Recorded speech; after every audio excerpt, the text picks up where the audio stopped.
지난 방송에서 그 엔드투엔드 시스템의 컨셉이랑 중요성, 그 본질적인 가치가 무엇인가에 대해서 자세하게 설명을 드렸었는데, 이게 지난번 영상이거든요. 이걸 다시 한번 보신다면은 좀 더 확 와닿으실 것 같아요. 엔드투엔드 시스템을 간단하게 다시 한번 설명을 드리면은 모든 걸 다 하는 겁니다. 그래서 문제를 설정하고 데이터를 모으고 전처치를 하고 통합을 하고 온톨로지 만들고 분석 모델링을 만들고 어플리케이션을 만들고 인사이트를 제공하게 되는 이 모든 일련의 과정을 하나의 플랫폼에서 다 할 수 있는 상태라고 보시면 되세요. 그게 엔드투엔드 시스템이라고 보시면 됩니다. 제가 말로 이렇게 설명을 했으니까 뭐 그냥 플랫폼에서 다 그렇게 하나보다라고 생각하실 수 있는데, 이게 이제 굉장히 복잡한 과정이라는 거죠. 지난 영상에서 설명드렸던 내용인데, 지금 요즘 기업은 하나의 기업 안에서 이미 여러 개의 프로그램을 쓰고 있고, 그 프로그램에 관련된 데이터베이스들도 다 각양각색으로 저장이 되어 있거든요. 심지어 멀티클라우드를 쓰는 기업들도 굉장히 많이 있습니다. 그러니까 기업 내 존재하는 데이터가 매우 혼잡한 상태로 저장되고 관리되고 있다는 뜻이에요. 이 상태에서 어떤 데이터상의 문제가 생겼을 때 그 문제의 원인을 찾고 교정하는 데까지 시간이 굉장히 오래 걸린다라는 거죠. 그래서 지난 영상에서도 몇 주에서 수개월까지 걸린다라고 말씀해 드렸던 거 기억나시죠? 그래서 하나의 완벽한 엔드투엔드 시스템을 구축을 하려면 이게 이제 대규모의 빅 프로젝트이다 보니까 관련 전문가들도 다 필요할 거란 말이죠. 그래서 팔란티어에서도 구현하려고자 했던 것이 이 엔드투엔드 시스템이었다 보니까 파운드리를 좀 더 안정적으로 그리고 효율적으로 이용할 수 있도록 하기 위해서 전문 자격증들을 부여를 했었습니다. 팔란티어에서 이거 보시는 것처럼 데이터 엔지니어, 분석가, 과학자, 앱 개발자, 그래서 이런 것들이 되게 중요한 요소로 여겨졌었는데, 며칠 전에 이제 팔란티어 홈페이지에 이런 게 공지가 된 거예요. 일부 자격증 2개를 시험을 없애겠다라고 얘기를 한 겁니다. 이 자격증 더 이상 우리가 발급 안 한다라고 얘기를 한 거예요. 그리고 그와 동시에 이제 X에서 개발자분이 이제 이런 글을 올리셨어요. 앞으로 이 팔란티어의 엔드투엔드 시스템을 구축할 수 있는 사람은 개발자가 아니고 일반적인 사람들도 다 구축을 할 수 있다라고 이렇게 얘기를 한 겁니다. 뭔가 가치를 만들어낼 수 있다면은 그 누구나 빌더가 될 수 있다라고 이제 이렇게 얘기를 한 거예요. 그냥 구축하면 된다라고 이렇게 얘기를 하는 거죠. 그래서 팔란티어가 지향하고자 하는 바가 뭐냐? 이 마우스 클릭 몇 번만으로 이 전반적인 엔드투 시스템을 구축하려 한다라는 것을 목표로 하고 있다라는 걸 알 수가 있는 거죠. 그 산업의 흐름만 이해하고 있는 사람이라면 누구나 가능하게 이 방향으로 지금 가고 있는 거죠. 그래서 이것과 관련된 예제가 얼마 전에 팔란티 홈페이지에 올라왔어요. 그래서 오늘 말씀드릴 내용은 여기 E2E 워크플로우라고 돼 있죠. 아주 간단한 예제로서 한번 구축을 해보는 거예요. 여기 보시면은 컴플리트, 저는 이제 한 번 이걸 다 봤기 때문에 컴플리트라고 뜨는 거고요. 이제 과정 개요가 뭐 이런 식으로 되어 있는데, 오늘 이 예제를 한번 훑어보시면은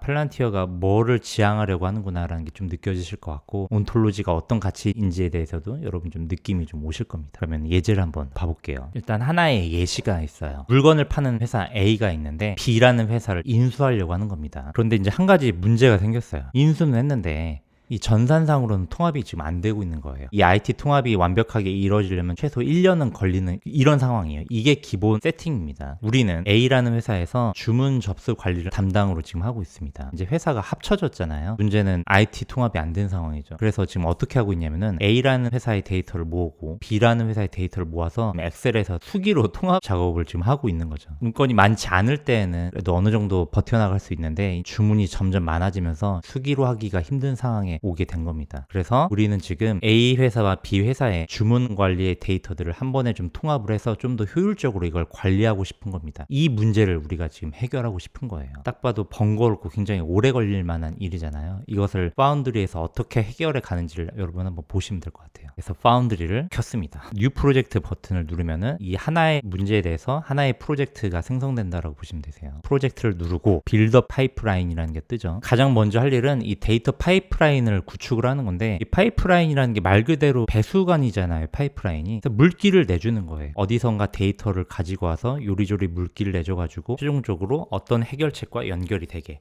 해서 버튼을 누르게 되면은, 여기 실습 예제에서는 이제 바로 서버로 연결하는 과정을 보여주진 않고 이렇게 간단한 예제이다 보니까 이렇게 파일들을 이렇게 준비를 해줬습니다. 이걸 하나하나의 그냥 데이터베이스라고 보시면 되고, 그래서 데이터를 연결해서 추가하는 상황입니다. add 데이터를 누르게 되면은 이제 뜨게 되는 거예요. 이 세 가지의 데이터베이스 데이터베이스 파일이 이게 뜬 거예요. 가장 먼저 해야 될 일이 뭐냐면은 이 파일들을 한번 깨끗하게 청소해주는 과정이 필요합니다. 왜냐면은 그 파일들 자체가 불완전한 상태의 구조들도 있고, 그래서 이런 것들을 좀 깔끔하게 설정을 해줘서 필터링을 해주는 과정이 필요해. 이걸 전처치 과정이라고 하는데, 여기 이제 설정 버튼을 누르게 되면은 이런 과정들이 뜨게 돼요. 필터링 해주는 과정이라고 보시면 되죠. 이 과정을 거치게 되면은 이렇게 새로운 DB 파일이 다시 뜨게 됩니다. 여기 클린이라고 보이죠?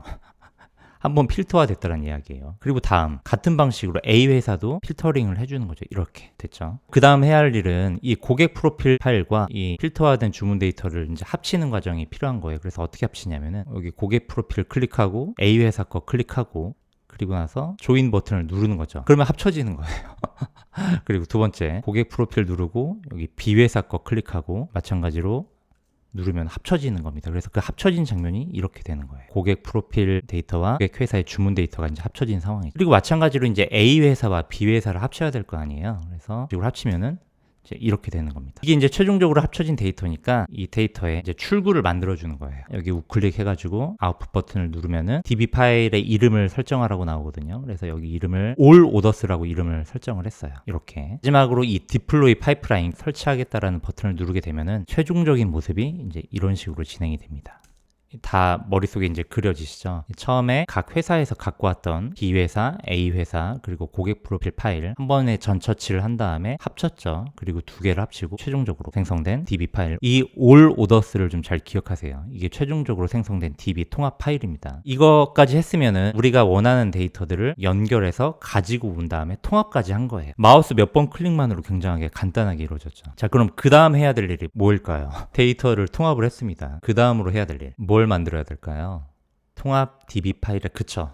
온톨로지를 만들어야 되는 겁니다. 통합된 DB 파일에 온톨로지를 만드는 거예요. 온톨로지를 이제 디지털 트윈이라고 하잖아요. 아바타를 만든다라고 생각하시면 좋을 것 같아요. 이 DB 파일에 가상의 아바타를 만든다. 그 만드는 과정도 되게 간단합니다. 온톨로지 창으로 들어가서 온톨로지 매니저 버튼을 누르게 되면은 이런 화면이 떠요. 셋 중에 하나를 고르는 거예요. 지금은 오브젝트 타입의 온톨로지를 만들 건데, 이게 지난 영상 보셨으면 아시겠지만 온톨로지에는 데이터와 로직과 액션으로 구분되어 있다라고 말씀드렸던 거 기억하시죠? 오브젝트 타입을 고른다라는 것은 온톨로지의 데이터를 만든다라는 뜻입니다. 지금 말씀드린 내용이 잘 이해가 안 되시면 지난 영상 이거 보시면 이해가 되실 거예요. 그래서 우리가 아까 만들었던 통합된 버전 all orders라는 DB 파일을 여기서 이제 불러오는 겁니다. 불러오게 되면은 이제 여기에 이게 이제 데이터의 의미를 부여하는 과정인 거예요. 이 전체 통합 DB 파일에 주문 번호와 제품명이라는 의미를 여기다 부여를 하게 되는 겁니다. 그렇게 해서 생성을 하게 되면은 여기 왼쪽에 그 DB 파일의 속성이 이거라고 우리가 이제 의미를 부여를 한 겁니다. 그렇게 되면은 왼쪽에 이게 생성이 된 거예요. 이게 온톨로지 객체입니다. 요게 그 DB 파일의 아바타가 지금 생성이 된 거예요. 그럼 그 다음으로 해야 될 일이 뭐냐? 이 아바타를 이제 우리가 화면상에서 직접 봐야 될 거 아니에요. 이걸 이제 어플리케이션이랑 연결을 시키는 거예요. 그래서 이 워크샵을 누르고 위젯을 누르게 되면은 이런 차트를 선택을 합니다. 딱 누르게 되면은 이렇게 화면상에, 대시보드상에 이런 그래프식으로 나타나게 되는 거죠. 그래서 우리가 만든 통합된 DB 파일을 가상의 아바타 온톨로지를 만들고 그거를 지금 화면상으로 어플리케이션을 통해서 쏴준 겁니다. 그래서 우리가 이렇게 지금 보게 되는 거예요. 일단 지금 이 화면의 구성을 보면은 위에가 가장 온톨로지 파일이고 가운데가 하나의 어플리케이션 형태를 통해서 이제 이렇게 분석된 그래프로 나오고 있는 거죠. 그리고 밑에가 아까 우리가 만들었던 all orders라는 DB 파일이죠. 사실 어떻게 보면 엑셀 화면과도 굉장히 비슷하죠. 물론 이제 이건 훨씬 더 거대한 빅데이터이기 때문에 엑셀에선 당연히 작동은 하진 않지만은 이런 포맷은 어느 정도 우리가 예상해 볼 수 있는 화면인데, 그 다음 장면으로 보시는 것들이 조금 약간 팔란티어만의 특출난 모습이라고 보시면 될 것 같아요. 온톨로지의 액션을 만드는 겁니다. 액션. 이것도 지난 영상을 보셨어야만 이제 받아들이실 수 있는데, 사용자가 어떤 시스템에 결정을 내려서 액션을 취할 때 이 액션이 이 시스템 안에서 온톨로지 액션으로 인지가 된다라고 했던 거 기억하시죠? 그러면은 이걸 정의를 해야 됩니다. 사용자의 어떠한 행동을, 어떠한 액션을 온톨로지 액션으로 정의할 거냐, 이거를 결정을 해야 되는 거예요. 그 과정이라고 지금 보시면 됩니다. 뉴 버튼을 여기서 누르게 되면은 온톨로지 액션을 여기서 이제 크게 세 가지로 나눠놨어요. 어떤 데이터를 추가하는 행동일지, 데이터를 변환시키는 행동을 할 건지, 아니면 데이터를 지우는 행동을 할 건지. 이 예제에서 하려고 하는 거는 우리가 주문 접수 관리를 한다고 했는데, 주문이 아직 접수되지 않은 그 항목을 접수하는 항목으로 지금 바꾸려고 하고 있어요, 이 담당자가. 그래서 modify로 설정을 하고 진행을 하는 거죠. 그래서 이 액션이 이루어지게 되면은 데이터베이스에 미접수에서 assigned 주문 접수 완료라는 데이터가 이제 그쪽으로 들어가게 되는 겁니다. 이걸 지금 하나의 액션으로 만들려고 하는 거예요. 그리고 이 액션의 이름을 assign order라고 이렇게 할 할 겁니다. 이 액션의 이름이 어자인 오더예요. 일단은 액션만 만들어 놓은 거고요. 이제 이 액션이 이 데이터에 영향을 끼칠 수 있도록 버튼을 하나 만들 겁니다. 버튼을 누르게 되면은 우리는 온톨로지 액션이라는 버튼을 만들 거고, 아까 우리가 정의 내렸던 어자인 오더를 여기다 불러온 거죠. 그렇게 해서 만들게 되면은 대시보드 밑에 이런 버튼이 생기게 돼요. 주문을 접수하는 버튼이고, 지금 만든 거는 어자인 버튼을 만든 거고, 비슷한 방식으로 해서 처리 완료 버튼을 또 하나 만든 거죠. 그래서 이제 담당자가 이 버튼을 누르게 되면은 이 시스템에 어떤 한 액션을 취한 거죠. 이 액션이 온톨로지 액션으로 이어지게 되는 거고, 그 온톨로지 액션으로 인해서 그 온톨로지 데이터에 변화가 일어나게 되는 겁니다. 이런 식으로 할당이 되게 되는 거죠. 보시면은 all orders라는 게 DB가 통합된 원본 파일이잖아요. 이 데이터베이스의 원천 데이터가 변화가 일어나게 되는 거예요. 그 사용자의 행위로 인해서. 그리고 변화가 일어난 그 DB 파일이 온톨로지로 다시 들어가게 되고, 그게 다시 어플리케이션으로 이어지게 돼서 화면으로 이렇게 나타나게 되는 겁니다. 그리고 그 화면을 부서의 모든 직원들이 확인할 수 있게 되는 거죠. 그러니까 담당자의 어떤 행동이 이 기업의 전체의 흐름에 지금 변화를 일으킨 겁니다. 이렇게 이해를 하셔야 되세요. 자, 이제 이를 통해서 우리가 알 수 있는 팔란티어의 강점 5가지가 있습니다. 이게 이제 사실은 제일 중요한 내용이에요. 앞에 예제는 그냥 이런 식으로 해서 시스템을 구축해 가는구나, 맛보기 정도라고 보시면 될 것 같고, 이 5가지가 이제 제가 오늘 여러분께 전달드리고자 하는 메시지이겠습니다. 첫 번째는 처음부터 우리가 문제로 시작을 했잖아요. 그냥 데이터를 막 통합하고 이렇게 하는 방식이 아니라 문제를 중심으로 해서 그 필요한 데이터만을 모았단 말이에요. 그리고 나서 그거 기반으로 온톨로지를 만들었기 때문에 이 과정에서 생기는 문제들이 원인을 찾을 수가 있게 되는 겁니다. 그리고 버튼을 만들었죠. 즉각적으로 문제의 원인을 교정하는 게 가능해지는 거예요. 기업 전체의 원천 데이터의 수정이 가능해지는 거죠. 그리고 세 번째는 일반인도 이걸 구축할 수 있겠다라는 게 지금 느낌이 오시죠. 지금 마우스만으로 모든 게 다 이루어졌잖아요. 놀라운 게 뭐냐면은 팔란티어 초등학생도 이해할 수 있을 만큼 접근해보자, 그 영상에서 보여드렸던 내용인데, 제이콥스라는 회사가 팔란티어 개발자가 오지도 않고 자신들만의 개발자만으로 이 시스템을 구축했다는 내용이 처음 나와서, 와, 이제 많은 변화들이 일어나기 시작했다, 이제 그 내용을 그때 처음 소개해드렸었는데 1년 만에 이제 이렇게 바뀌게 된 거예요. 개발자도 아니고 그 산업의 흐름에 이해도만 있다면 누구나 빌더가 될 수 있다라고 얘기하는 겁니다. 그러니까 이 시스템을 사용하는 사람이 곧 빌더가 될 수 있다라고 말을 하는 거죠. 그러니까 1년 동안에 엄청나게 변화가 많이 일어난 거죠. 그리고 이제 이게 정말로 중요한 특성입니다. 어떤 개념인지 설명을 드려볼게요. 스에서 활동하고 계신 분인데 파운드리를 지금 실제로 쓰고 계세요. 그래서 종종 이거의 내용에 대한 후기들을 올려주시는데, 여러분들도 이분 팔로우 하시면은 되게 도움을 많이 받으실 수 있을 것 같아요. 이분이 설명하신 것을 제가 요약해서 다시 알려드려보면은, 일반적인 데이터 플랫폼에서 데이터가 어떻게 흘러가고 처리되는지를 보면은 일방향성이라는 거예요. 데이터가 있고 파이프라인을 타고 흘러와서 어플리케이션으로 들어가고 분석이 이루어지고 이걸로 끝입니다. 그런데 이제 이 분석을 본 사용자가 어떤 인사이트가 생겨서 어떤 개선된 행동을 했는데, 그 개선된 행동이 이 다시 원천 데이터의 개선으로 이어지지가 않는다라는 거예요. 일방향성이 있기 때문에. 그런데 온톨로지는 바로 사용자가 버튼을 눌러서 그 원천 데이터의 변화를 일으킬 수가 있잖아요.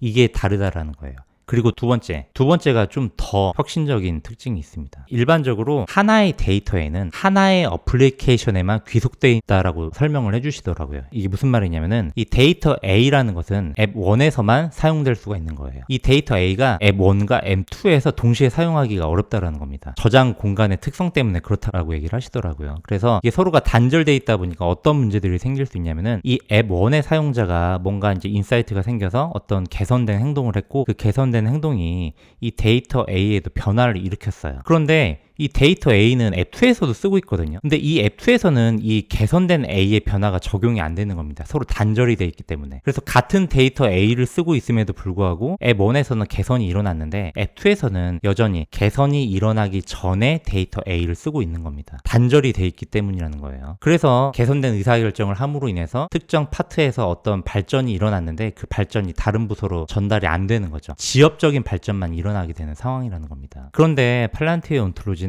이 하나의 온톨로지 데이터를 여러 앱에서 동시에 쓸 수가 있는 거예요. 그래서 이렇게 상황이 이제 펼쳐질 수가 있는 거예요. 앱 1에서 사용자가 어떤 개선된 행동을 했고, 그게 데이터에도 영향을 끼쳤는데, 그 데이터를 앱2에서도 쓰고 있으니까 앱2에서도 그게 영향을 같이 받게 되는 거예요. 그럼 이제 어떤 일이 생길 수 있느냐. 모든 사용자들이 다 개선된 행동을 하게 되면은 그게 동시다발적으로 이 원천 데이터에 영향을 끼쳐서 모두가 다 그 효과를 다 동시다발적으로 누리게 되는 거죠. 이게 계속 반복적으로 일어나게 되면서 기업의 전반적인 의사결정이 개선되어 간다라는 게 이게 기본적인 포맷이라는 겁니다. 어떻게 보면 이게 가장 강력한 온톨로지의 이제 강점이 되는 거죠. 이제 마지막 강점. 이 온톨로지가 AI랑 융합이 너무나도 잘 된다는 된다라는 거예요. 특히 언어 인공지능과 융합이 이제 거의 찰떡으로 이루어지고 있죠. 그래서 그 하나의 예를 보여드리면은 이제 이 파운드리에서 유저가 이제 뭐라고 질문을 하는 겁니다. 여기 어떤 사항에 대해서 질문을 하니까 이 부분에 대해서 이제 이 언어 인공지능이 그 답변을 해주는데, 이 언어 인공지능의 사고의 흐름을 그대로 다 보여주는 거예요.